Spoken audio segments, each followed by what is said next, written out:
Assalamualaikum warahmatullahi wabarakatuh. Alhamdulillah. Wassalatu wassalamu ala Rasulillah Muhammad ibn Abdillah wa ala alihi wa sahbihi wa man walah. Subhanaka la ilma lana illa ma 'allamtana innaka antal alimul hakim. Rabbi shrah li sadri wa yassir li amri wahlul 'uqdatan min lisani yafqahu qawli. Amma ba'du.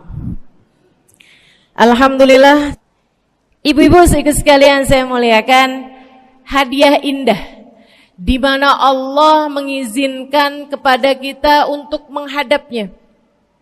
Bukan main. Siapa kita ini sampai diizinkan Allah untuk bolak-balik menghadap kepada Allah Subhanahu wa taala dalam salat-salat kita. Saya pernah dengar dari para guru-guru kami, guru-guru saya. Mereka mengatakan di saat orang salat, di saat kamu salat, di saat saya salat, bukan hanya karena saya mau sholat, kamu mau sholat, akan tetapi karena kamu dianggap mulia di mata Allah, sehingga Allah izinkan dirimu untuk menghadap padanya.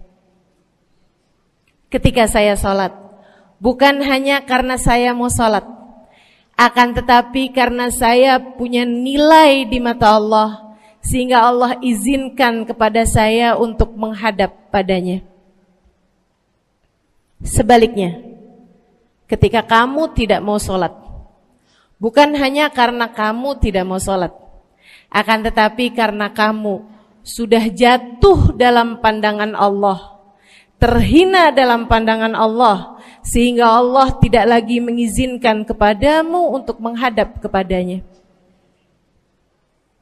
Ketika seseorang tidak sholat, bukan hanya karena dia tidak mau sholat, akan tetapi karena ia sudah tidak lagi bernilai di mata Allah, sehingga Allah tidak izinkan dia untuk menghadap padanya. Teman-teman, saudariku sekalian yang saya muliakan, kalau bicara tentang sholat nih teman-teman, ada 4 tingkatan, ada 4 kelas. Untuk kamu melihat sholatmu sudah ada di kelas yang mana. Kalau saya boleh bilang kelas teratasnya nih kelas bisnis, oke lah ya. Kelas bawahnya lagi kelas atasnya kelas eksklusif ya, kelas eksekutif. Terus bawahnya lagi kelas bisnis, bawahnya lagi kelas. Tapi ada 4 kelas, bawahnya lagi kelas gerbong. Nggak naik dalam kereta nih ya. Kelas yang paling bawah kita bahas nih, kelas gerbong nih. Kayaknya naik di atasnya nih ya, gerbongnya. Teman-teman sekalian, orang yang di saat mengerjakan sholat, dia kerjakan juga, tapi merasanya sebagai beban. Ya ampun, udah maghrib aja, baru juga asar. Ya ampun, males banget dah. Ini gak ada rusuh nih. Kita kan lagi jalan-jalan nih. Kita kan lagi belanja nih di Tanah Abang. Kita jamaah aja gimana sholatnya. Nah ini orang-orang yang menganggap sholatnya sebagai beban. Malas kalau disuruh sholat, terutamanya subuh. Terutamanya sholat subuh. Ini Allah ceritakan orang-orang yang seperti ini adalah kelompoknya orang munafik. Naudzubillah. Alladzina idza qamu ila sholati qamu kusala. Orang-orang yang kalau disuruh sholat bangun juga sih, tapi malas banget. Setan nih nemenin dia, kayak naroin batu di atas kepalanya, bikin dia berat mau ngerjain sholat. Kalau lagi tidur, ngipas-ngipasin matanya, bobo aja lagi. 5 menit lagi, 5 menit lagi. Bangun-bangun udah siang. Pernah terjadi padamu?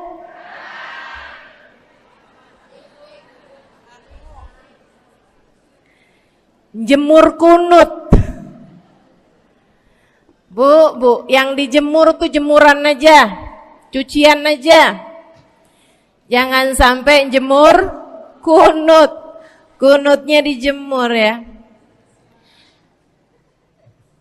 Ketika ada seseorang yang disampaikan kepada Nabi Muhammad bahwasanya orang itu tidak bangun kecuali sesudah azan subuh, artinya enggak tahajud, artinya enggak bangun di sepertiga malam terakhir, bangunnya sesudah azan subuh.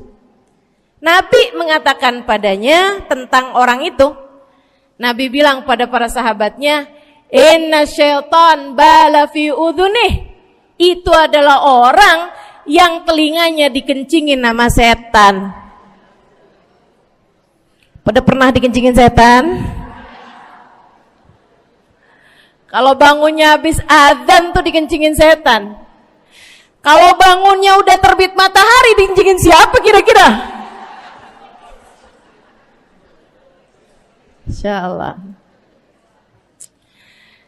Teman-teman saudariku sekalian yang saya muliakan, alladzina idza qamu ila sholati qamu kusala, malas bener kalau diajakin sholat, sampai sebagian sholatnya dikerjakan keluar dari waktunya. Yang seperti ini masuk dalam firman Allah Subhanahu wa taala, a'udzubillahi minasyaitonir rajim, fawailul lil musallin alladzina an salatihim sahun. Fawailul lil musallin alladzina hum an salatihim sahun. Celaka orang-orang yang salat. Kenapa kok orang salat celaka ya Allah? Sebab mereka an salatihim sahun, melalaikan salat mereka. Apa maksudnya melalaikan? Imam Sayyidina Ibnu Abbas dalam salah satu tafsir beliau mengatakan alladzina yuakhiruna an waqtiha au yuqaddimuha ila ghairi waqtiha. Orang-orang yang mengakhirkan salat sampai keluar dari waktunya atau memajukannya sebelum waktunya. Mau pergi ke Tanah Abang nih, jam 11. Ntar kita ribet nih urusan sholat duhur. Dah sholatin sekarang aja. Ini orang-orang yang fawailul lil musallin. Bu, sesibuk apapun dirimu, jangan pernah ninggal sholat. Bu, lagi ngerjain perkara penting apapun kamu, jangan pernah mengakhirkan sholat. Jangan pernah mengeluarkan sholat dari waktunya. Kenapa gitu? Karena bu, sholat itu urusanmu sama Allah. Gak ada yang lebih penting daripada itu. Gak ada yang lebih penting daripada itu. Siapa yang mementingkan Allah, dia bakal dipentingin sama Allah. Siapa yang meremehkan salatnya, berarti dia telah meremehkan Allah. Siapa yang meremehkan Allah, dia akan diremehkan oleh Allah. Na'udzubillah min dzalik. Buat adik-adik jomblo, jangan pernah mau kawin sama orang yang gak sholat. Biarpun kamu udah nunggu cukup lama, kalau ada yang lamar kamu dan dia gak sholat, jangan mau bu. Dek, ibu-ibu juga, kalau ada yang janda di sini,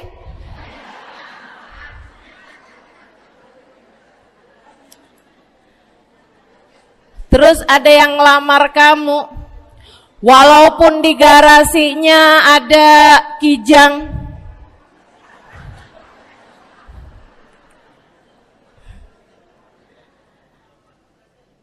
ada bebek, motor maksudnya ya, datang melamar kamu, jangan terima. Orang yang gak sholat, kamu jangan mau jadi istrinya. Kenapa? Saya kasih tahu ya, Allah aja dia tinggalin, apalagi kamu.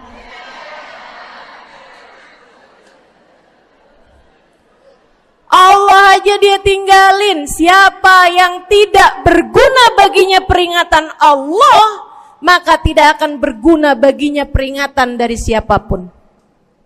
Tapi dia mencintai saya, Ustazah. Dia mencintai saya cinta mati katanya. Sekarang tungguin setahun 2 tahun, cintanya hilang, tinggal matinya. Tapi dia mencintai saya luar biasa, Ustazah. Dia tak sanggup hidup tanpa saya. Itu namanya cinta monyet. Tungguin 2 tahun, cintanya hilang, tinggal. Jangan temenan sama orang gak sholat. Dia telah jatuh di mata Allah. Maka kita pun belajar buat jadi orang-orang yang terus mendaki, terus meraih rahmatnya Allah, terus belajar buat jadi salah satu orang yang dipandang dengan rahmat oleh Allah Subhanahu wa taala. Salah satunya dengan cara kita memuliakan sholat. Kita menjaga sholat. Jagain sholatnya. Jangan masuk kelompok orang yang tadi itu sholatnya menjadi beban. Ini kelompok paling bawah nih.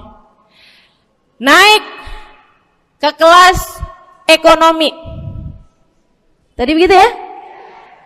Kelas ekonomi, orang-orang yang sholatnya menjadi sebuah kewajiban. Dia kerjain, dia tahu itu wajib, dia gak akan tinggalin. Tapi sama halnya dengan kewajiban-kewajiban yang lain.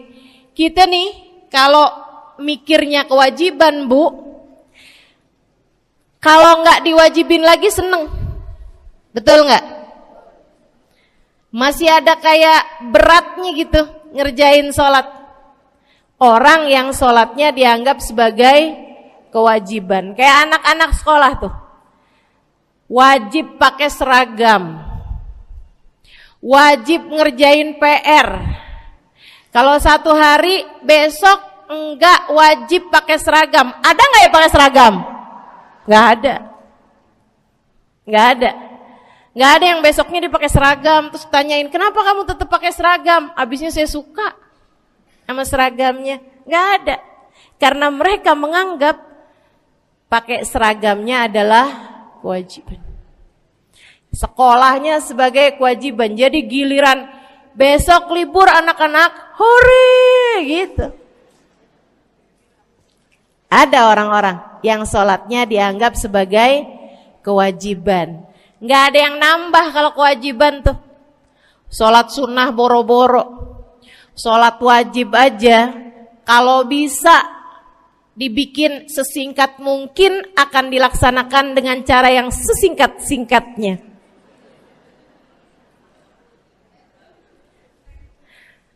Habis ruku i'tidal sujud cepet bener ya. Malaikat raqib sama malaikat atid nih udah tahu aja kalau dia sholat. Habis ghairil maghdubi alaihim waladdallin. Malaikat atid bilang sama malaikat raqib, kulhu, catat kulhu udah pasti.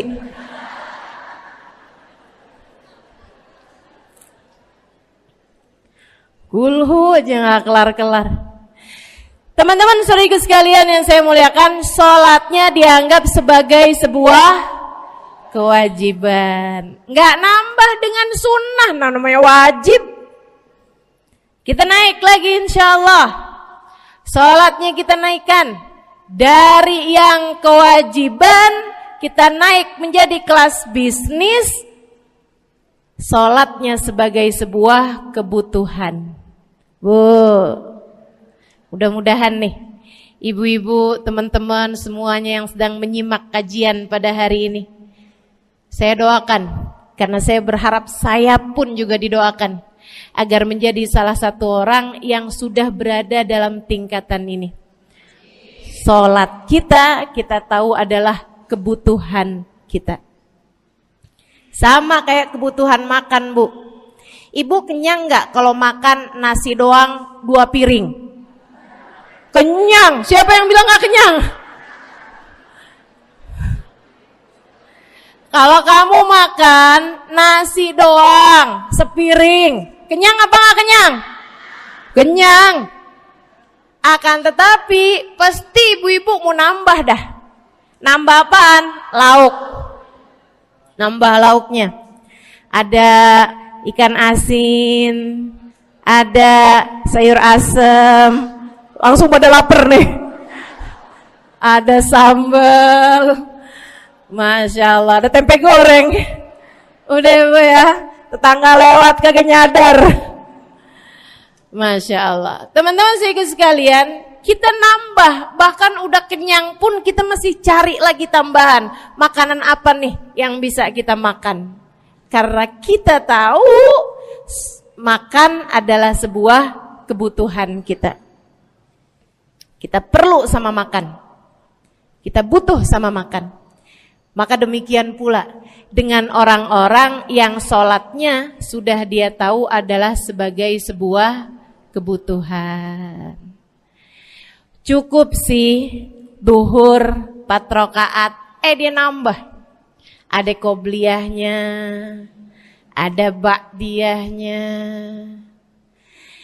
Jam-jam 9 pagi nggak ada sholat wajib sih, tapi pengen ngemil, ya Bu ya, dengan cara kerjain sholat duha. Malam-malam abisnya isya, ampun mau tidur, ingat katanya Nabi, pesannya kepada Sayyidina Abu Hurairah, wasani habibi, kata Abu Hurairah, an utir qabla an anam. Kekasih saya Nabi besar Muhammad,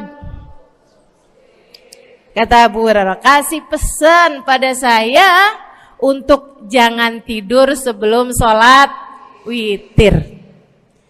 Jadi habis kelar sholat isya langsung sambung sama witirnya. Dia tahu sholatnya adalah sebagai sebuah kebutuhan. Kebutuhan. Saya butuh untuk sholat karena saya butuh kepada Allah. Saya perlu sholat karena saya perlu kepada Allah. Saya perlu sholat karena saya tahu urusan saya sebesar apapun saya rasakan adalah kecil dalam pandangan Allah. Saya perlu sholat karena permasalahan dalam hidup saya yang saya rasakan sebesar gunung di atas pundak saya, di atas punggung saya, di hadapan Allah tak sampai seperti setitik debu yang mudah saja untuk dia angkatkan dari kehidupan saya. Maka kita pun menjadikan sholat sebagai sebuah kebutuhan. Lagi sakit, jangan ninggal sholat. Kenapa? Kamu menghadap kepada yang punya kesehatan. Lagi banyak utang, jangan ninggal sholat. Sama, jangan utang lagi. Karena kamu menghadap kepada pemilik segala kekuasaan, pemilik dunia dan akhirat, pemilik semua uang di atas muka bumi ini adalah Allah. Makanya Habib Ali Habsyi, penulis kitab Maulid Simtud Durar, yang tadi ibu-ibu baca maulidnya, beliau pernah bilang, Ada dalam salah satu diwan beliau. Diwan tuh syair-syair beliau itu ya. Ali idza kad marid syafahu fi'lus shalah la'alla syirru sifa fi wad'i tilkal jibah. Kata beliau, Ali nih kalau lagi sakit, nih Habib Ali ya, beliau tuh padahal punya amal ibadah sangat banyak. Tapi Habib Ali bilang, Ali idza qad marid syafahu fi'lus shalah. Ali nih kalau lagi sakit, sembuhnya sama sholat. Sembuhnya sama sholat. La'alla sirru sifat. Rasa-rasanya memang Allah letakkan rahasia kesembuhan ada pada fi wad'i tilkal jibah, terletakkannya jabhah kita, dahi kita di tempat sujud. Di sana semua permasalahan-permasalahan dalam hidupmu menjadi ringan.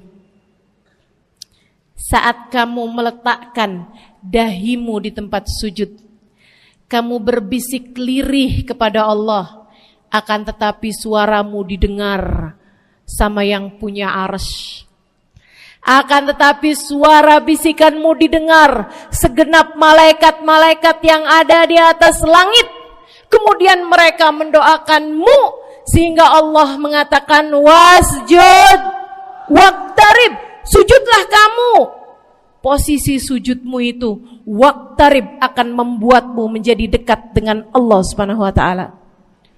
Sujudlah dan mendekatlah kepadaku, kata Allah. Agrab ma yakunul 'abd min rabbih fahuwa sajid, kata Nabi Muhammad. Fa'akthiru fihi du'a faqamin an yustajabulah. Tempat terdekat seorang hamba dengan Tuhannya adalah saat dia sedang sujud. Maka perbanyaklah doa dalam sujudmu, kata Nabi Muhammad. Doamu sangat mungkin diijabah oleh Allah.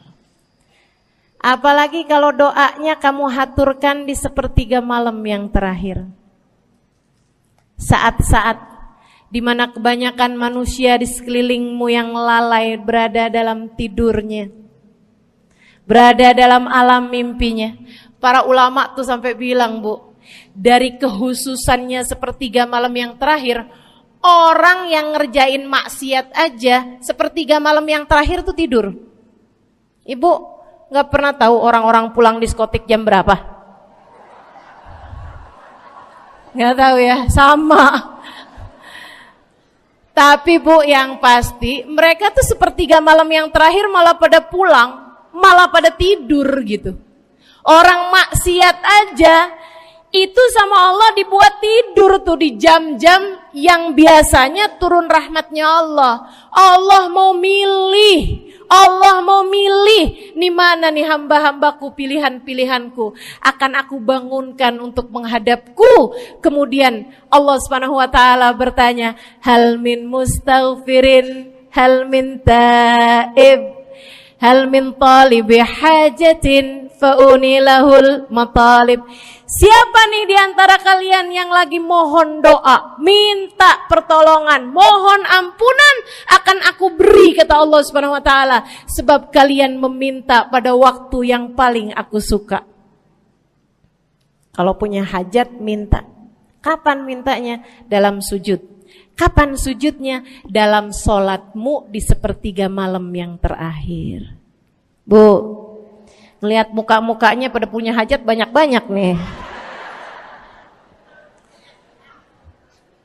Gimana tahajudnya? Mudah-mudahan Allah jadikan kita salah satu di antara mereka yang menyibukkan diri di sepertiga malam yang terakhir, insyaallah. Sampai-sampai Bu ya, saya tinggal lama di kota Hadramut dulu. Orang-orang di Hadramut, orang awamnya, itu kalau mereka punya anak kecil umur 1 tahun, 2 tahun, 3 tahun tuh, punya anak bayi, balita gitu. Kalau mereka bangun di sepertiga malam yang terakhir, mereka akan membangunkan anak-anaknya walaupun buat main. Alasannya 2. Yang pertama, agar mereka terbiasa bangun di jam-jam segitu. Nantinya kalau besarnya mereka jadi udah kebiasaan bangun di jam segitu, gampang ngerjain tahajud. Alasan yang kedua, ibu-ibu sekalian, agar anugerah, karunia, rahmat, pemberian Allah yang Allah turunkan di sepertiga malam yang terakhir, anak-anak mereka pun berhak untuk mendapatkannya karena mereka tidak sedang dalam keadaan tidur dan dalam keadaan berjaga. Kan kebalik sama orang kita. Anak-anak kita, cucu-cucu kita kalau bangun jam segitu kita tidurin lagi, masih malam nak, masih malam. Mama masih ngantuk nak. Masya Allah. Ibu, saya punya ibunya guru saya. Saya punya guru salah satunya dan yang tercinta di hati saya, Sayyidil Habib Umar bin Hafid. Guru saya. Beliau punya ibu namanya Hubabah Zahra. Almarhumah, baru meninggal masa-masa deket pandemi. Ya Bu ya, baru aja beberapa tahun silam meninggalnya. Itu ibu-ibu sekalian punya anak kalau nggak salah 12. Kalau nggak salah 12 anak beliau. Laki-laki 5. Kalau saya nggak salah ya, mohon maaf kalau saya salah. Kemudian yang perempuan 7. Semuanya soleh-solehah. Semuanya Bu, jadi orang-orang yang luar biasa, yang terutamanya anak yang pertama yaitu Habib Ali Masyhur, jadi mufti pada zamannya di Kota Tarim. Sampai wafatnya beliau masih sebagai mufti. Mufti itu Bu, permasalahannya umat semuanya ada di meja beliau untuk beliau selesaikan. Anak yang laki-laki yang paling kecil, Habib Umar bin Hafid, menjadi kita tahu semuanya ya, orang soleh, ulama, waliullah. Ibu-ibu sekalian, kita mau tahu nih, anak-anak soleh-solehah semacam itu ibunya kayak gimana gitu. Karena Bu, mohon maaf, walaupun memang Nabi Nuh, nabinya udah soleh, anaknya gak soleh, kan begitu ya? Ada juga sih, tapi secara mayoritasnya Bu, buah jatuhnya tak jauh dari emaknya begitu, anaknya kurang lebih begitu. Anaknya begitu, emaknya biar kita nggak lihat gitu udah bisa ngebayangin kayak apa orangnya. Ibu-ibu sekalian, nih anak-anaknya Hubabah Zahra, Masya Allah semuanya. Kita mau tahu ibunya kayak gimana. Satu cerita aja tentang Hubabah Zahra. Ibu-ibu sekalian, anaknya cerita, Hubabah Zahra, Umi, anak perempuannya, dia bilang seumur hidupnya nggak pernah ninggal tahajud. Bu, dari awal balik sampai meninggal, tidak pernah meninggalkan tahajud. Jauh banget ya? Sama siapa? Tahajud semalam, seminggu libur. Kelakuan siapa tuh? Hubabah Zahra gak pernah ninggal tahajud kecuali satu malam. Satu malam itu beliau tuh lagi ada hajat besar, maksudnya lagi kayak ada acara pernikahan, kemudian beliau juga kelelahan, kecapean, baru tidurnya juga jam-jam 2, jam-jam mau jelang pagi Bu ya. Kelewatan tahajud. Bangun pas azan subuh. Ibu, beliau bangun dengan gemeteran. Beliau bangun dengan menggigil padahal enggak musim dingin. Beliau bangun, azan, innalillahi wa inna ilaihi rajiun. Azan, astagfirullah, ya Allah, astagfirullah, azan, ya Allah, ampuni Zahra ya Allah, Anaknya cerita, hari itu aku tidak pernah melihat ibuku berlelehan air mata sepanjang hari lebih daripada hari tersebut. Hari itu kami melihat ada seorang perempuan berlelehan air mata beristighfar memohon ampun kepada Allah karena satu malam dalam hidupnya beliau meninggalkan tahajudnya, teman-teman. Masya Allah, Masya Allah. Tiap kali makan ingat gitu, ya ampun tadi malam gak tahajud, samihni ya Rab, samihni ya Rab, sampai gak enak makan. Insya Allah, insya Allah. Mudah-mudahan Allah jadikan keagungan sholat ada dalam hati kita. Sholat kita jadi kebutuhan. Insya naik tingkat eksekutif, teman-teman. Tadi saya ulangin lagi dah, karena ibu-ibu kan suka rada lupaan. Kelas yang paling bawah, kelas apa tadi? Gerbong. Menjadikan sholatnya sebagai beban. Kelas berikutnya menjadikan sholat sebagai kewajiban. Naik lagi menjadikan sholat sebagai kebutuhan. Tingkat terakhirnya ada hamba-hamba tercinta di sisi Allah yang menjadikan sholat mereka sebagai sebuah hiburan dalam hidupnya, hobi dalam hidupnya. Diawali, dicontohkan oleh baginda kita Nabi besar Muhammad yang mengatakan dalam hadis sahihnya, wa ju'ilat qurratu aini fis shalah, wa ju'ilat qurratu aini fis shalah. Dijadikan, kata Nabi Muhammad, Allah telah menjadikan, dijadikan li untukku qurrat aini, kesenanganku dalam kehidupan, kebahagiaanku ada pada, hobiku ada pada as-shalah, salat. Nabi itu orang yang kesenangan beliau, hobi beliau adalah salat. Kana idza faza'ahu amrun aladha ila shalah. Kata para sahabat meriwayatkan, Nabi kalau lagi dengar kabar-kabar yang gak enak, segera menuju kepada sholat. Nabi kalau udah ada kabar-kabar Rasul pasukan kita terkalahkan di medan peperangan, Nabi ngelihat Bilal. Kemudian Nabi Muhammad nanya, udah dekat waktu sholat Bilal? Sebentar lagi Rasul, arihni bihaya Bilal, arihni bihaya Bilal. Yuk Bilal, sampaikan diri saya Bilal, tolong hibur diri saya Bilal. Segera azan dan kita akan sholat bersama-sama wahai Bilal.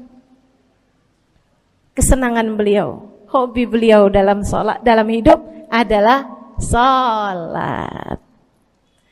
Teman-teman saya sekalian, bukan hanya Nabi Muhammad, tapi para sahabat-sahabat Nabi Muhammad, tapi para tabi'in, para tabi'it tabi'in. Saudaraku sekalian saya muliakan, Sayyidina Umar bin Khattab alaihi ridwanullah, kana idza ja'ahu hal, apabila beliau dalam keadaan hatinya lagi khusyuk, hatinya lagi nyambung banget sama Allah Subhanahu wa taala, kalau mau salat sunnah manggil orang. Beliau salat dalam masjid, ada orang mau salat sunnah, ada orang lagi baca Quran dipanggil sama beliau. Kamu saya bayar ya. Kamu duduk sebelah sini saya nih, baca Qur'annya deketan saya sini, kamu saya bayar. Buat apaan wahai Sayyidina Umar? Buat negur saya, ngingetin saya lagi sholat nih. Oh, gak usah dibayar Tuan. Yaudah kalau gitu kamu duduknya sebelah sini ya. Tugas saya apa Tuan? Kalau kamu lihat saya sholat berdirinya kelamaan, ingetin saya buat ruku. Kalau kamu lihat ruku saya kelamaan gak bangun-bangun, ingetin saya buat bangun. Kalau kamu lihat sujud saya kelamaan, ingetin saya buat duduk. Karena saya sekarang ini kalau lagi berdiri baca Al-Quran, lupa buat ruku. Dari nikmatnya bacaan Quran beliau. Baik Tuan. Sholat, baca Fatihah, habis itu baca Quran, surat Al-Quran. Dapat selesai satu, kok masih enak. Baca lagi, masih enak lagi, baca lagi. Yang sebelah beneran nih gak ruku-ruku. Beliau berdiri kemudian bilang, Tuan ruku. Gak kedengeran. Beliau berdiri deketin telinganya, Tuan ruku. Belum kedengeran juga. Ruku. Allahu Akbar. Sayyidina Umar bin Khattab. Tabi'in, Sayyidina Ali Zainal Abidin. Pernah lagi sholat, rumahnya kebakaran, teman-teman.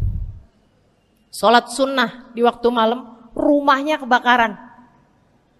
Orang-orang pada teriak-teriak, Tuan Harik, nar, ya ibn binti Rasulillah, wahai anak dari cucunya Nabi Muhammad, Tuan, ada api di sekitarmu, Tuan, kebakaran, Tuan, kebakaran. Allahu Akbar. Sami Allahu liman hamidah, enggak lihat apa-apa. Habis selesai sholat baru lihat, kebakaran nih rupanya. Orang-orang pada bilang, kami sudah mengingatkanmu Tuan. Apa jawab beliau? Al-hadni an-narul kubro. Di depan saya ada api yang jauh lebih besar, api neraka. Saya enggak lihat api sekecil ini. Masya Allah. Saudaraku sekalian yang saya muliakan, para ulama Allah Subhanahu wa taala. Terakhir saya mau ceritakan Sayyidil Habib Abu Bakar As-Sakran, penulis Wirid Sakran. Kalau teman-teman pernah tahu, beliau saudaraku sekalian saya muliakan dapat julukan As-Sakran, orang yang mabuk. Karena mabuk kepada Allah Subhanahu wa taala. Beliau pernah satu waktu kena penyakit di punggungnya. Beliau kemudian tanya sama dokter, kata dokter, "Wah, ini nih penyakit mesti diangkat, mesti dioperasi." Ya udahlah, operasiin saya. Disuguhin 1 gelas khamr di waktu yang telah ditetapkan untuk jadi waktu operasi. Apa ini? Khamr, minuman keras. Zaman itu belum ada obat bius. Dia bilang, ini buat apa? Khamr ini Tuan, minuman keras, ya, agar engkau nggak sadar. Jadi enak gitu kita ngoperasinya. Dia bilang, saya mau dengan kesehatan saya kepengen ngerjain taat kepada Allah, saya nggak mau. Saya dapetin kesehatan saya dengan cara mengerjakan yang diharamkan Allah, yaitu minuman keras. Saya nggak perlu ini. Waduh, kalau gitu nggak bisa dioperasi Tuan. Kenapa soalnya? Ya nanti kan kesakitan, nanti susah operasinya gitu. Oh gampang. Kalau kalian pengen bikin saya nggak sadar, nggak perlu minuman keras. Terus gimana? Operasikan kalau saya sedang sholat. Maka mulailah dokter-dokter udah pada siap. Beliau lagi sholat sunnah ya Bu ya. Allahu Akbar gitu. Mulai dokter buka baju belakangnya. Mulai Bu digunting kulitnya, digergaji tulangnya. Beliau Bu mukanya meringis saja enggak. Beliau ruku, dokternya ikutan nungging. Beliau sujud, dokternya ikutan menunduk juga. Beliau sholat nikmat banget. Sampai beliau selesai dari sholat, beliau nanya sama dokter-dokternya, kenapa gak nurut tadi tuh waktu saya sholat mestinya operasi. Kata dokter, udah selesai Bib dari tadi. Masya Allah. Radiyallahu ta'ala anhum wardahum. Ini bukan kelas-kelas kita, saya cuma ceritain aja sama ibu-ibu. Bukan berarti ibu-ibu nanti pas waktu sakit bilang sama dokter-dokter gak usah dibius. Beda hati Bu, beda hati. Ya Bu ya, beda iman, beda semuanya kita sama mereka. Yang pasti, makanya saya kan yang ini gak doa nih. Pas yang kebutuhan tuh baru saya doa. Kenapa? Karena kayaknya tingkatan kita dah Bu ya. Mentok dah, sampai kebutuhan itu dah. Insyaallah, mudah-mudahan Allah jadikan kita orang yang menjaga salat insyaallah. Rabbi jalni muqimas shalah wa min dzurriyyati amin. Rabbi jalni muqimas shalah wa min dzurriyyati amin. Rabbi jalna muqimis shalah wa min dzurriyyatina rabbana wa taqabbal du'a. Ala hadhihi niyyah bi kunniyah salihah ila hadratin nabi al-fatihah. Syaitanir rajim. Bismillahirrahmanirrahim. Alhamdulillahirabbil alamin. Ar-Rahmanir-Rahim. Maliki yaumiddin. Iyyaka na'budu wa iyyaka nasta'in. Ihdinas siratal mustaqim, siratal ladzina an'amta 'alaihim, ghairil maghdubi 'alaihim waladdallin. Amin. Taqabbalallah minna wa minkum, taqabbal ya karim. Sama-sama kita hormati, kita sayangi segenap keluarga besar dari Majelis Ta'lim Raudhatul Aliyah di bawah pimpinan Ibu Ayu Komaladewi Kita doakan semoga beliau beserta segenap keluarganya senantiasa dalam limpahan rahmat ridha Allah Subhanahu wa taala. Juga kita doakan Ustazah Nabilah Al-Haddad sebagai pengasuh di majelis ta'lim ini, sebagai pimpinan di majelis ta'lim ini, Bu Ayu dan Ustazah Nabilah sekeluarga semuanya insyaallah senantiasa dalam pandangan kasih sayang Allah SWT. Panjangkan umurnya, disehatkan badannya, dimudahkan urusannya, kabulkan hajatnya, semakin dicinta Allah SWT dan Rasulnya.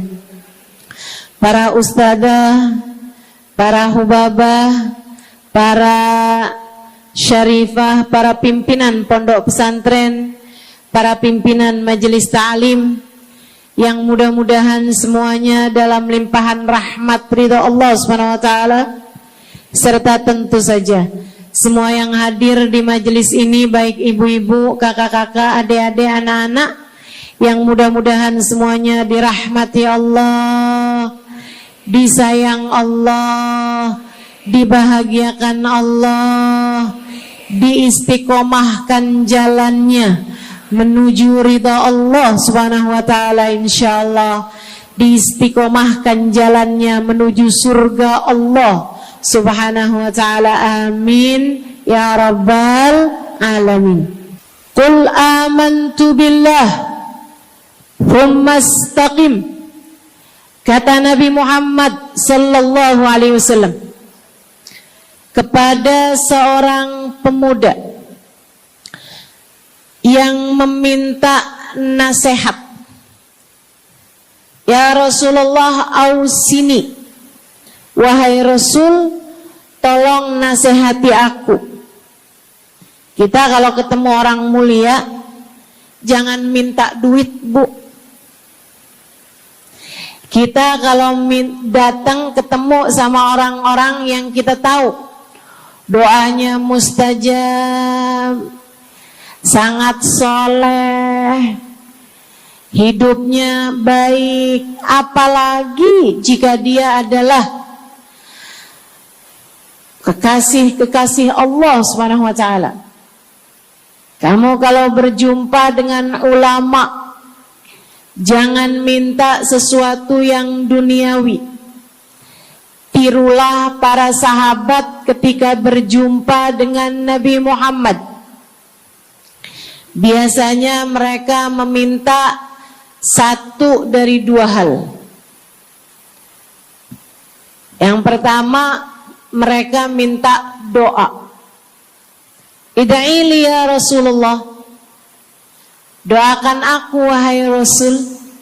Ibu juga gitu. Kalau ketemu sama ulama, ketemu orang soleh, ketemu kiai, ketemu habib yang kita tahu doanya mustajab, bertemu hubabah, mintalah doa. Tapi jangan hanya sekedar urusan doa duniawi, Bu. Doa duniawi itu yang gimana, Ustazah? Doa yang kalau diijabah nggak akan manfaat begitu kamu masuk dalam alam kubur. Itu namanya doa duniawi. Ustazah, doakan saya biar saya cepat kebeli rumah. Bu, kalau mati rumahnya dibawa gak?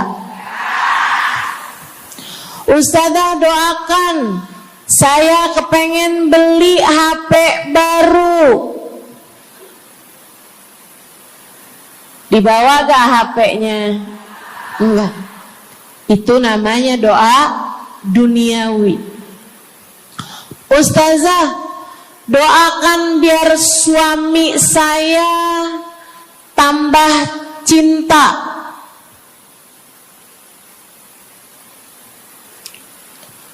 Kalau mati suaminya dibawa gak Bu?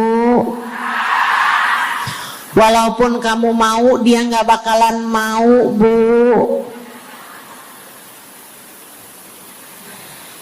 Sesuatu yang sifatnya duniawi.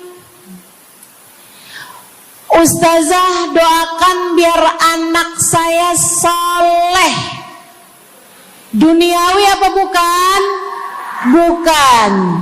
Sebab kesolehan anak akan jadi tambahan bekal bagimu ketika kamu masuk dalam alam kubur.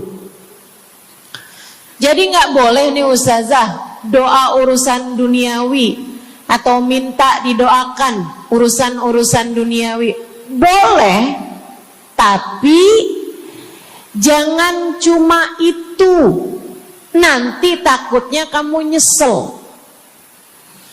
Kalau selama di dunia kamu doanya hanya untuk urusan dunia, takutnya begitu masuk dalam kuburan sudah tidak ada lagi doa yang akan Allah ijabah untukmu ketika kamu ada dalam alam kubur nanti. Sayang. Jadi kalau doa, prioritaskan urusan akhirat. Insya saya berasa banget jadi orang yang sering dimintain doa sekaligus juga sering minta doa.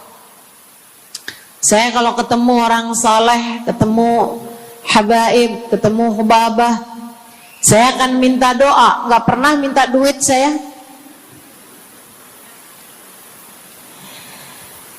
Ida'ili ya hubabah, ida'ili ya habib.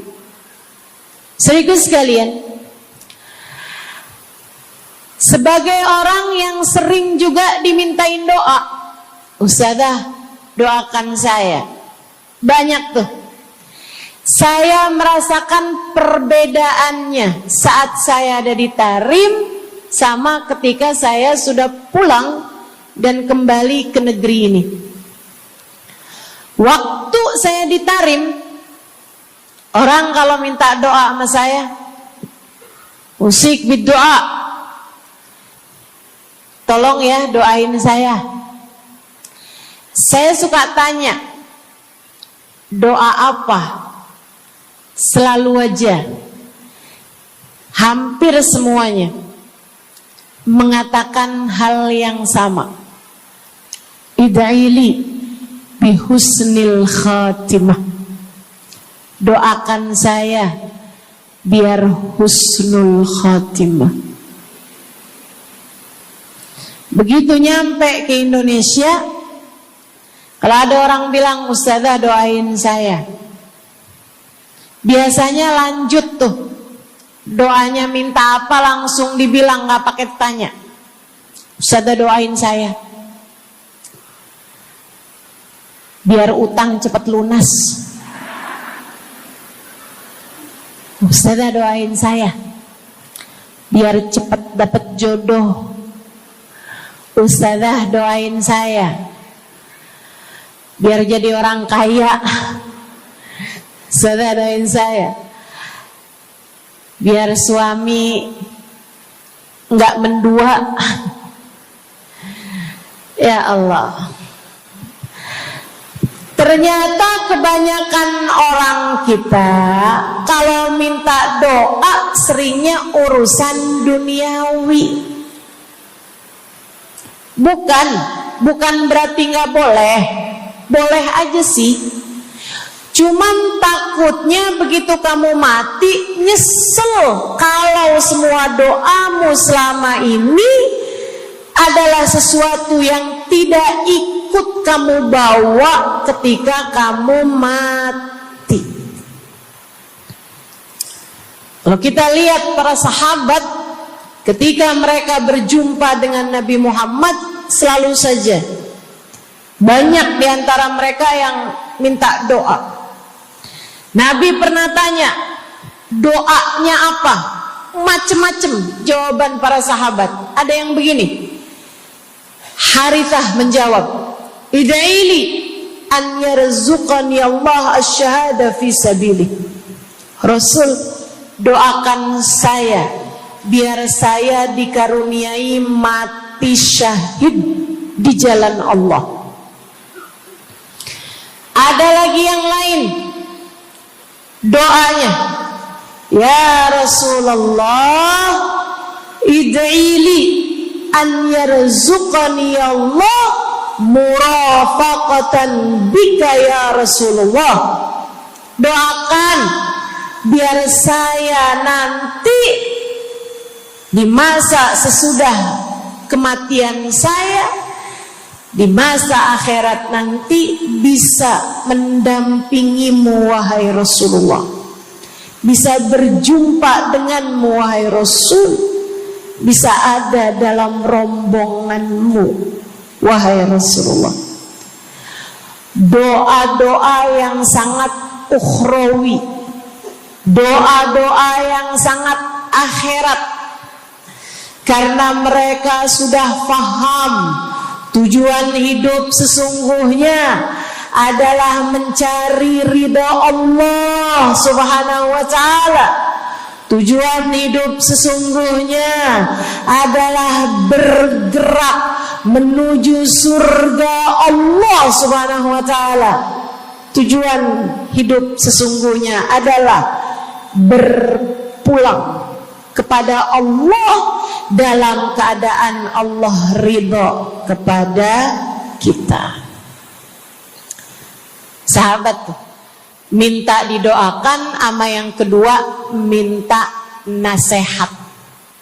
Kita juga nyontoh, kalau ketemu orang soleh, kalau ketemu ulama, kalau ketemu habaib, ketemu kiai, ketemu bunyai, ketemu hubabah, ketemu ustadzah, ketemu ustadz, minta nasihat. Selain daripada minta doa, mintalah nasihat.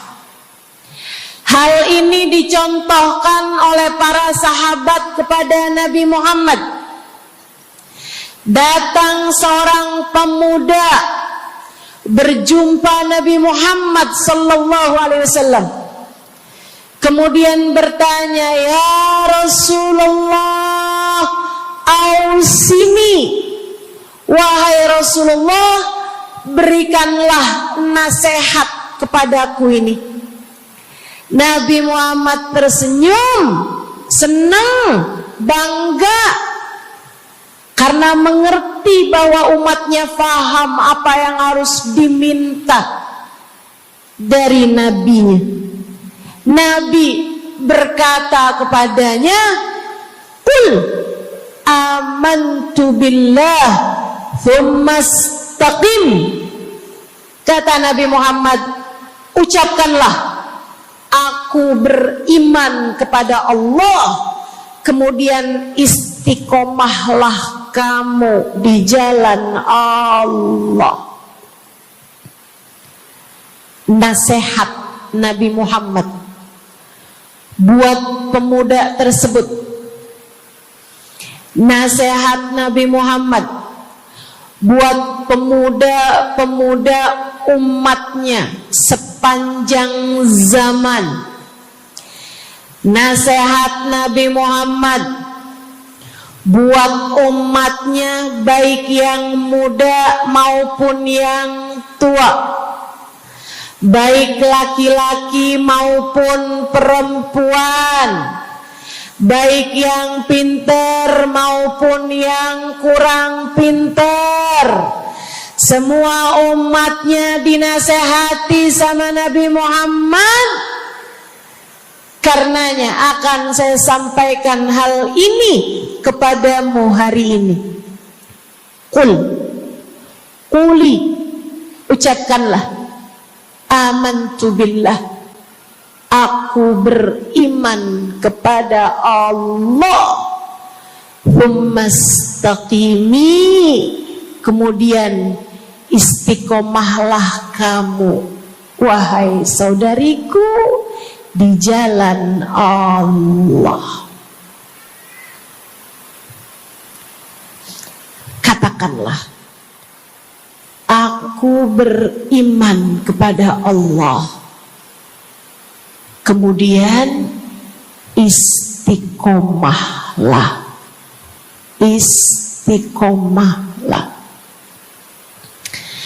Nasihat yang sangat indah dari baginda kita Nabi besar Muhammad, yang Allah karuniakan kepadanya jawami'al kalim, dapat selalu berbicara dengan kata-kata yang ringkas tapi padat. Nabi itu ucapannya ringkas tapi padat. Nggak kayak saya, Bu, udahlah panjang dan ya, mudah-mudahan Allah jadikan ucapan-ucapan kita jadi kalimat-kalimat yang akan membawa kita menuju surga. Jadi ucapan-ucapan yang akan bawa kita menuju ridha Allah Subhanahu wa taala. Ibu-ibu, kita sama-sama belajar biar kalau ngomong itu enggak panjang-panjang, akan tetapi bermutu, berkualitas. Terutama Bu, ibu kalau ngomong sama anak-anak ibu, kadang-kadang panjang bener. Padahal itu aja, anak sampai hafal. Iya mah, katanya gitu. Betul gitu? Nabi kalau ngomong pendek aja tapi penuh makna. Nabi kalau bicara seringkali nggak panjang-panjang tapi sangat berarti. Satu hadis beliau saja bisa disyarahkan, diberi keterangan, hingga bahkan berkitab-kitab banyaknya. Ibu-ibu sekalian sekalian, salah satu dari ucapan ringkasnya Nabi Muhammad, amantu billah, kata Nabi, qul amantu billah, tsumastaqim, ucapkanlah, aku beriman kepada Allah, kemudian istiqomahlah di jalan Allah. Apa itu istiqomah? Lurus, jangan belok-belok. Lurus, jalan terus. Jalannya adalah jalan yang lurus. Itu yang selalu kita minta dalam tiap rakaat sholat kita. Kita berdoa kepada Allah, ihdinas siratal, ya Allah, tempuhkanlah untuk hidup kami ini jalanmu yang lurus. Sama kayak kamu lagi bilang, ya Allah, karuniakanlah dalam kehidupan kami keistiqomahan di jalanmu ya Allah. Kamu selalu minta istiqomah 17 kali sekurangnya tiap hari. Betapa sangat pentingnya istiqomah ini, saudaraku sekalian. berada dalam jalan yang lurus. Saya mau bahas jalan lurus yang dimaksud ini apa aja. 1, kamu harus lurus imannya. Amantu billah, aku beriman kepada Allah. Kata Nabi Muhammad sallallahu alaihi wasallam, "Qul amantu billah," ucapkanlah, aku beriman kepada Allah. Maka istiqomah tersebut yang nomor 1 adalah dalam urusan keimanan. Bu, Kak, Dek, Nak, yang lurus imanmu. Iman yang lurus tuh yang gimana, Ustazah? Iman yang lurus adalah memahami 2 kalimat syahadat yang menjadi pintu gerbang keimananmu. Orang kalau masuk Islam, dia jadi orang yang beriman, dia mengucapkan kalimat syahadat. Apa itu? La ilaha illallah. Yang pertama. Yang kedua, Muhammad Rasulullah. Tidak ada Tuhan selain Allah. Itu harus kamu miliki dalam hatimu secara lurus, istiqomah. Gak ada Tuhan selain Allah. Jangan hari ini Tuhannya Allah, besoknya Tuhannya duit.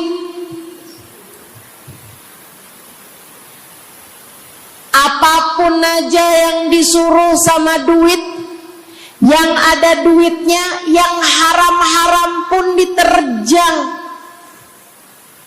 Lah kenapa begitu?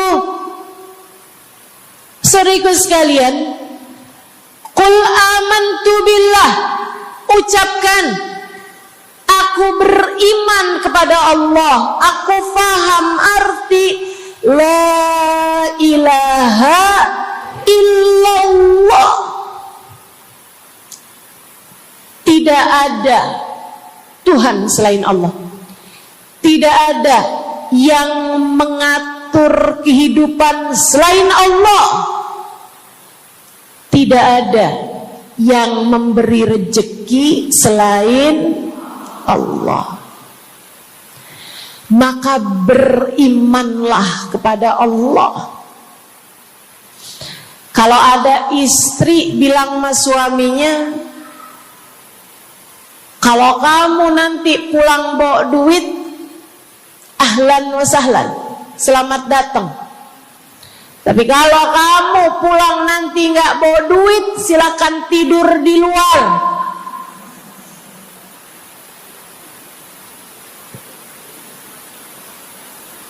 Kamu sepertinya kurang beriman. Kamu lupa bahwa pemberi rezeki bukan suamimu, melainkan yang ngasih rezeki itu cuma satu, Bu. Namanya bukan pekerjaan, bukan atasan, bukan pemerintah. Yang ngasih rezeki cuma Allah Subhanahu wa ta'ala. Maka berimanlah atas hal itu. Jangan nyalahin si ini, nyalahin si itu. Imanmu benerin. Imanmu benerin. Banyak orang saya liatin itu suka pada repot urusan rezeki. Banyak banget. Di dunia ini nih banyak yang suka repot urusan rezeki. ngejar dunia abis-abisan, ngejar duit segala macam cara, sampai omongannya nggak jadi omongan orang beriman. Waktu dibilangin jangan nyari rejeki yang haram, cari rejeki yang halal. Jangan berani ngambil yang bukan hakmu. Dia bilang begini nih, ya ustazah nggak tahu zaman sekarang, jangankan nyari yang halal, nyari yang haram juga susah saja.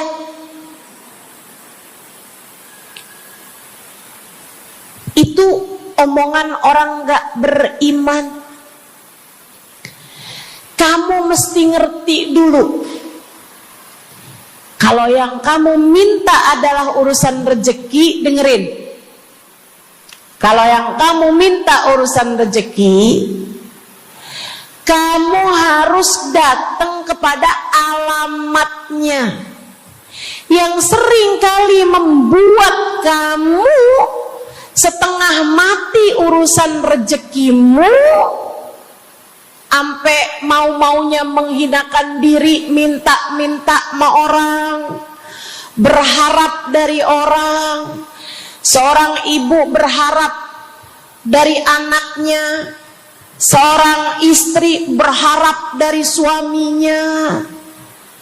Saudariku sekalian, yang sering kali membuat kamu tersiksa urusan rezeki adalah karena kamu salah alamat. Kamu salah alamat. Kamu sedang tersesat jalan. Kamu sedang salah arah. Makanya jadinya kemana-mana kamu nggak nemu. Orang alamatnya aja salah. Ini kalau kamu mau ke Kubah Mas, tapi kamu perginya ke Taman Mini, nyampe apa nggak nyampe? Dapat apa nggak majelisnya? Nggak dapat. Kenapa? Salah alamat. Yang dicari Kubah Mas, kamu perginya ke Keong Mas. Nggak nyampe, nggak dapat. Saya kasih tahu padamu, alamat rezekimu ada pada Allah. Alamat rezekimu ada pada Allah. Alamat rezekimu ada pada Allah. Maka berimanlah kepadanya, fahamilah arti la ilaha illallah. Tidak ada Tuhan kecuali Allah. Gak ada yang ngasih rezeki selain kamu. Lagi sakit, kamu mau nyari obat, saya kasih tahu alamat obatmu. Alamat yang bisa menyembuhkanmu hanya satu, namanya urusan rezeki. Allah sudah bilang, huwar razzaq dzul quwwatil matin. Allah lah satu sang pemberi rezeki. Allah lah satu sang pemilik kekuatan sejati. Jadi kamu kalau mau nyari rezeki, datanglah ke alamatnya, datanglah kepada Allah. Kamu lagi mau nyari kesehatan, jangan salah alamat. Datanglah kepada sang pemilik kesehatan. Alamatnya yaitu Allah yang telah mengatakan, fa idza maridtu fa huwa yashfin. Katanya Nabi Allah Ibrahim, apabila saya sakit, maka hanya Allah lah yang maha menyembuhkan. Berarti nggak boleh pergi ke dokter gitu Ustazah? Silahkan pergi ke dokter, pergi ke apotik, datang kepada orang yang doanya mustajab, minta didoakan. Tapi semua hanyalah sebab, semua hanyalah wasilah. Sang penyembuh sejati adalah Allah. Saudariku sekalian yang saya muliakan, kalau kamu merasa saya lemah Ustazah, gak punya kekuatan, kalau kamu merasa saya bodoh Ustazah, saya tidak mengerti di mana alamat ilmu, di mana alamat pengetahuan. Bu, Kak, Nak, anak-anak nih yang masih lagi belajar di pondok pesantren, yang masih lagi belajar di mana-mana, saya kasih tahu padamu, alamat ilmu ada pada Zat yang Maha Satu, namanya Allamal insana malam ya'lam. Allah lah yang mengajari manusia apa yang tidak dia ketahui. Pengen dapat ilmu, datanglah kepada Allah. Pengen punya kekuatan, datanglah kepada Allah. Saya udah tua Ustazah, saya janda pula Ustazah, saya nggak punya kekuatan ya Ustazah. Kekuatanmu hanya ada pada Zat yang Maha Satu, Allah Subhanahu wa Ta'ala. Datanglah selalu padanya. Imanmu jangan biarkan ia naik turun. Imanmu biarkan ia kokoh di dalam hatimu. Jangan percaya kalau ada yang bilang kekuatan ada pada uang. Jangan percaya. Percaya hanya satu aja, kekuatan ada pada Allah. Jangan percaya orang bilang kekuatan ada pada kecantikan. Kalau kamu cantik, kamu kuat, suamimu gak akan kemana-mana. Jangan percaya, Bu. Percaya hanya satu aja, kekuatan ada pada Allah Subhanahu wa Ta'ala. Kamu takut terjadi hal-hal yang buruk bagimu, bagi anak-anakmu.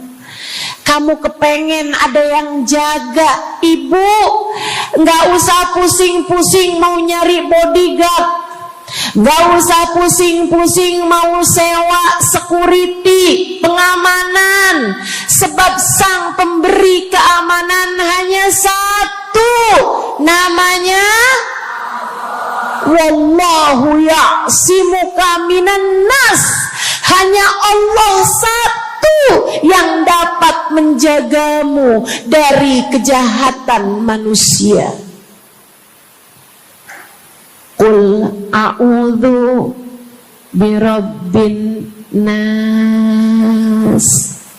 Katakanlah, aku berlindung kepada sang penjaga manusia, sang pemelihara manusia, sang pengasuh manusia, Allah Subhanahu wa ta'ala. Berimanlah padanya, istiqomahlah. Bu, gak ada yang bisa bikin orang meninggal selain Allah. Gak ada. Tapi dia ditabrak orang, Ustazah. Kalau gak ditabrak dia gak bakalan mati. Kamu kebalik. Justru karena dia harus mati, Allah jadikan dia ditabrak. Jelas? Ini imannya mesti yang benar nih. Jangan kamu kira ini ada dokter malpraktek sehingga dia kemudian meninggal dunia. Jangan kamu kira karena salah minum obat dia mati. Bukan, ibu-ibu sekalian, justru karena dia harus mati, karenanya kemudian ketemu sama dokter yang malpraktek lah, ketemu sama obat yang salah lah. Itu hanya sebab kematiannya itu sendiri. Allah udah bilang, idza jaa ajaluhum la yastakhiruna sa'atan wa la yastaqdimun. Apabila datang ajal seseorang, gak ada siapapun yang bisa memajukan barang semenit pun, gak ada yang bisa memundurkan meski sesaat sekalipun. Gak ada. Emang udah kepastiannya. Waktunya mati ya mati, Bu. Gak ada yang bisa menghidupkan, sekaligus tidak ada yang bisa mematikan selain Allah. Itu artinya istiqomah dalam iman. Tapi tunggu dulu, sebelum saya lanjutkan istiqomah yang lain. Selain beriman kepada Allah, kamu juga harus beriman kepada Nabi Muhammad. Kamu harus beriman kepada Nabi Muhammad. Beriman bahwa beliau adalah, a'udzubillahi minasyaitonirrajim, qul innama ana basyarum mithlukum yuha ilayya. Dua-duanya harus seimbang.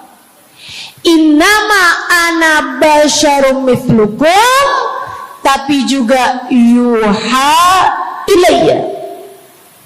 Katakanlah wahai Nabi Muhammad, aku adalah seorang manusia seperti kalian. Saya punya badan, saya punya perasaan. Kalau nggak makan-makan saya lapar. Kalau habis makan nggak minum saya haus.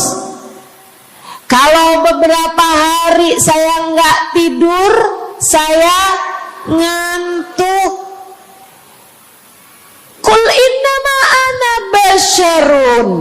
Sampaikan kepada manusia, aku adalah seorang manusia seperti kalian juga. Ama anak cinta, lama nggak ketemu sama istri, kangen. Katakan wahai Nabi Muhammad, ana basyarum mithlukum, saya manusia seperti kalian juga. Kalau ada yang disayang kemudian meninggal, sedih. Karena Nabi adalah seorang manusia. Tapi tunggu dulu, beliau tidak hanya sekedar manusia, Itu adalah satu sisi kehidupan Nabi Muhammad. Jangan lupa, innama ana basyarum mithlukum, tapi yuha ilayya, aku diberi wahyu, aku hamba wahyu, aku berbincang-bincang dengan Allah, kalian tidak. Aku berbicara langsung dengan Allah, kata Nabi Muhammad, kalian tidak. Aku dituruni malaikat Jibril, kalian tidak. Aku diberi wahyu Al-Quran 30 juz, kalian tidak barang seayat pun. Nih, kalau saya perhatikan, imannya umat manusia yang beriman kepada Allah sekalipun menjadi cacat ketika tidak beriman kepada Nabi Muhammad.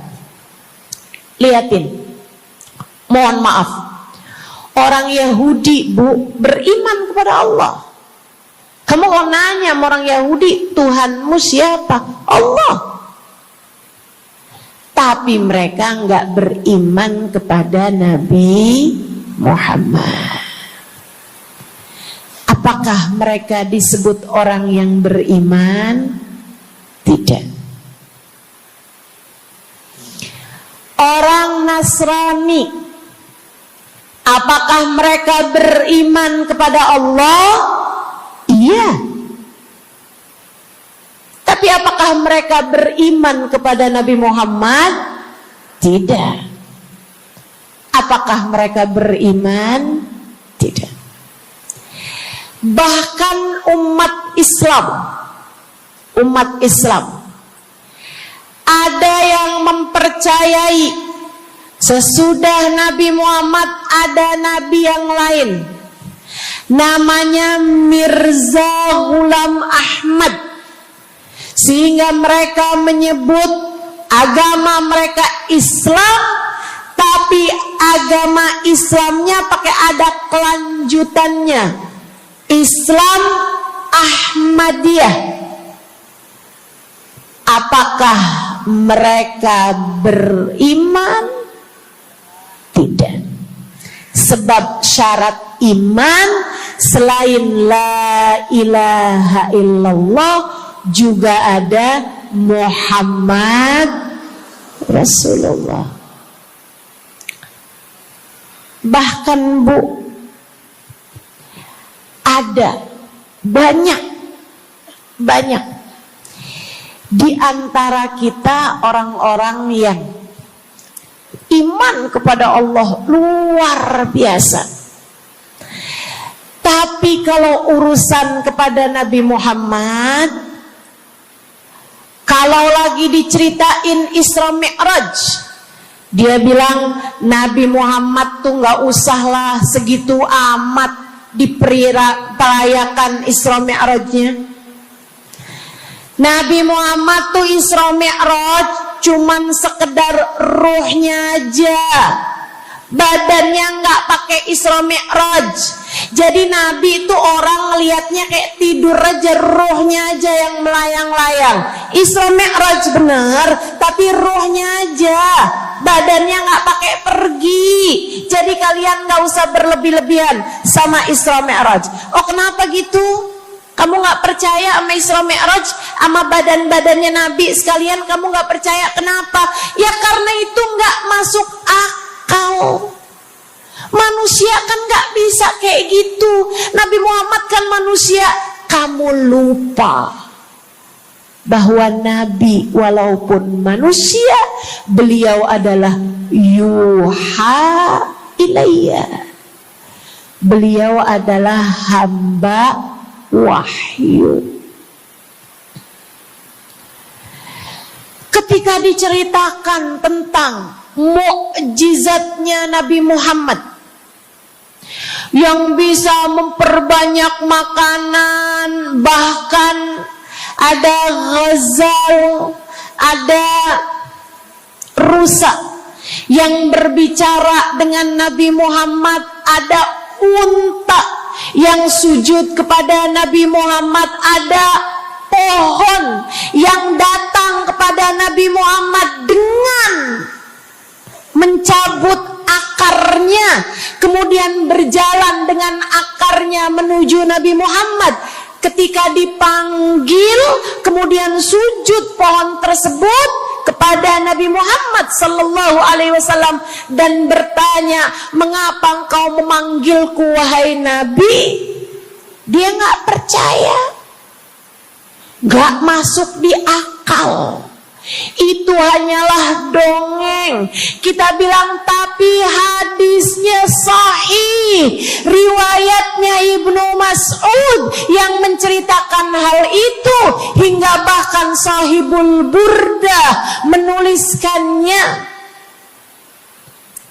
Katanya Sahibul Burdah Imamul Busiri, ja'at lidakwatihil asjaru sajibatan tamshi ilaihi ala saqin bila qadami. Datang ketika dipanggil sama Nabi Muhammad pepohonan. Mereka datang dengan, mereka berjalan dengan akar-akar mereka, kemudian sujud di hadapan Nabi Muhammad. Ini tentang iman. Mereka nggak percaya. Mereka ngakunya paling beriman. Mereka ngakunya paling lurus imannya. Tapi kenapa kalau mengenai Nabi Muhammad kamu menjadi timpang? Ketika melihat orang ramai-ramai bersolawat kepada Nabi Muhammad, mereka kegerahan. Ketika melihat orang-orang ramai datang ke majelis-majelis maulid, merayakan, bergembira atas lahirnya Nabi Muhammad, mereka kegerahan sampai mereka bikin GAM. Apaan tuh? Gerakan anti maulid. Oh, ada lagi mereka menyebut diri mereka GAS. Apaan tuh? Saya tanya. Gerakan anti solawat lah. Kenapa kamu kegerahan sama Nabi Muhammad? Hah? Kenapa kamu ngerasa kayak takut banget umat begitu cinta sama Nabi Muhammad? Ada apa denganmu?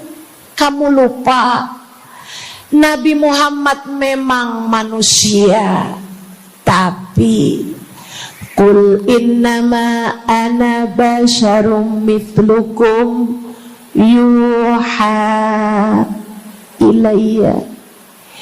Jangan pernah pisahkan Nabi.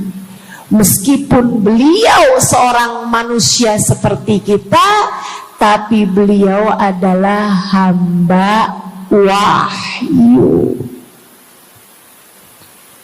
Beliau adalah hamba wahyu. Kamu gerah banget orang bersolawat sama Nabi Muhammad. Ada masalah apa sama kamu? Kamu gerah banget orang baca maulid Nabi Muhammad.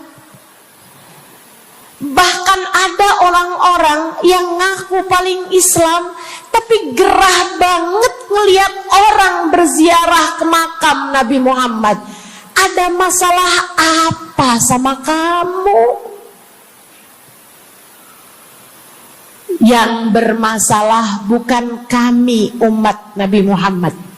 Yang bermasalah adalah imanmu. Sebab ketika kita diminta beriman kepada Nabi Muhammad, jangan hanya fokus kepada kemanusiaan Nabi Muhammad, fokuslah pula kepada beliau sebagai hamba wahyu. Saudaraku sekalian yang saya muliakan, istiqomah dalam iman. Beriman kepada Allah, beriman kepada Rasulullah. Cinta kepada Allah, cinta kepada Rasulullah.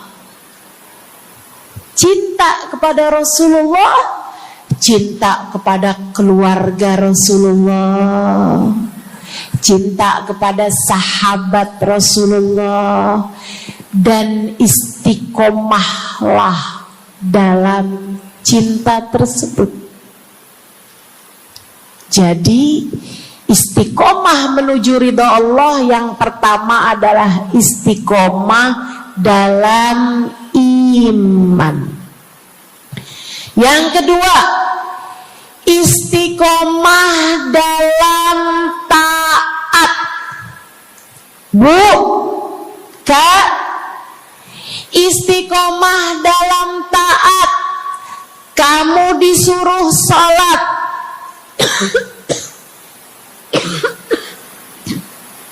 istiqomahlah. Jangan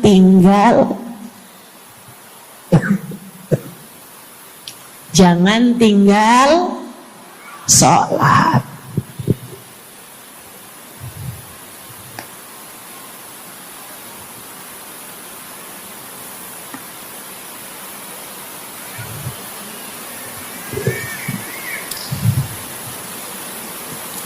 Kamu diperintah buat puasa Ramadan, jangan tinggal puasa. Yang kemarin puasanya bolong karena menstruasi, karena haid, karena nifas misalnya, kamu wajib untuk bayar hutang puasa di hari-hari yang seperti ini. Jangan sampai hutang kamu nggak dibayar. Kadang-kadang sampai Syakban belum lunas juga. Pas ditanya, kamu kok nggak bayar-bayar utangnya tuh? Habisnya nggak ada yang nagih. Kamu minta siapa yang nagih? Israel. Jangan sampai datang malaikat Israel mencabut nyawamu, sementara kamu masih punya hutang puasa yang belum kamu lunasi. Kamu diperintah Allah buat taat. Istiqomahlah dalam jalan taatmu. Jangan tinggal perintah Allah. Dek, kalau kamu dilamar sama laki-laki yang gak sholat, jangan mau. Tapi dia baik, Ustazah. Baik menurut siapa? Dek, orang ninggal sholat artinya dia ninggal Allah. Saya bilangin, kalau Allah aja dia tinggal, apalagi kamu. Dia bilang dia gak bakal ninggalin saya, Ustazah, karena katanya dia gak sanggup hidup tanpa saya. Dek, jangan percaya.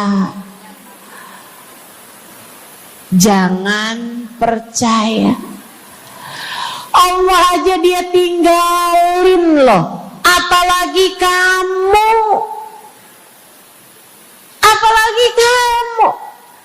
Orang yang, kata para ulama nih Bu, Dek, orang yang peringatan Allah tidak bermanfaat padanya, dia tidak akan bermanfaat dengan peringatan siapapun. Kalau lagi cinta sih dia bisa ngomong apa aja. Tapi percayalah, yang bisa ninggal Allah, dia bisa ninggal siapapun. Istiqomahlah di jalan Allah. Istiqomah di jalan Allah. Jangan berani ninggal Allah. Jangan berani ninggal salat. Jangan berani ninggal ibadah. Kenapa gitu Ustazah? Karena yang pegang nasib kamu Allah. Ini nasihat abah saya yang akan saya pegang sampai kapanpun. Abah saya pernah pulang-pulang dari kerjanya, dia cerita, abah tadi ketemu sama orang yang dulu abah pengen jadi kayak dia. Dia itu dulu waktu zaman abah muda, abah kepengen kayak dia, ganteng, kaya, sehat, orang tuanya kaya, dia bisa sekolah. Abah kepengen sekolah, gak ada biayanya. Abah harus bantu orang tua buat nyari nafkah, sehingga akhirnya putus sekolah. SD aja gak tamat, kata abah saya. Serius kalian? Kata abah kepengen banget jadi kayak dia itu waktu zaman abah muda. Tadi abah ketemu sama dia di trotoar. Abah kaget ngelihat dia. Kenapa, Bah? Dia sekarang gila. Jadi orang gila di trotoar. Abah pas liatin mukanya kayak kenal nih.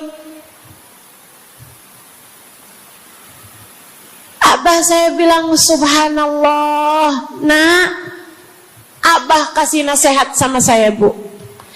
Zaman saya SD, biar gini-gini saya pernah SD loh, Bu. Abah saya bilang, nak, ternyata hidup yang paling penting nasib.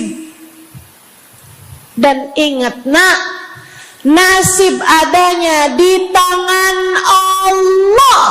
Maka kalau kamu kepengen nasib kamu bagus, jangan pernah tinggal Allah. Itu nasihat abah saya pegang terus sampai dengan sekarang. Kamu dalam hidup yang penting nasib. Yang paling penting buat anak-anak kamu dalam hidup mereka adalah nasib. Ibu, nasib. Bukan ilmu, bukan harta, bukan sehat, bukan. Yang paling penting dalam hidup anakmu adalah nasib. Bukan cakep. Kamu nak dalam hidup harus cakep nak. Nanti nak, kalau zaman-zaman akhir nanti ada cara buat mempercantik diri. Pakai nak, operasi plastik, ayo nak. Filler lah, tarik benang lah, semua kerjain nak. Yang penting dalam hidup cantik. Kamu jangan sampai kayak mamah kamu ini nak. Bapak kamu buka cabang di mana-mana. Bukan. Yang paling penting bagi anakmu di hidup mereka di dunia sebelum kelak di akhirat nanti adalah nasib. Saya kasih tahu, yang paling penting adalah nasib. Dan nasib itu adanya dalam genggaman. Maka kalau kamu kepengen nasibmu bagus, kalau kamu kepengen nasib anakmu bagus, Jangan tinggal Allah. Urusanmu dengan Allah yang bagus. Perintah-perintah Allah jangan di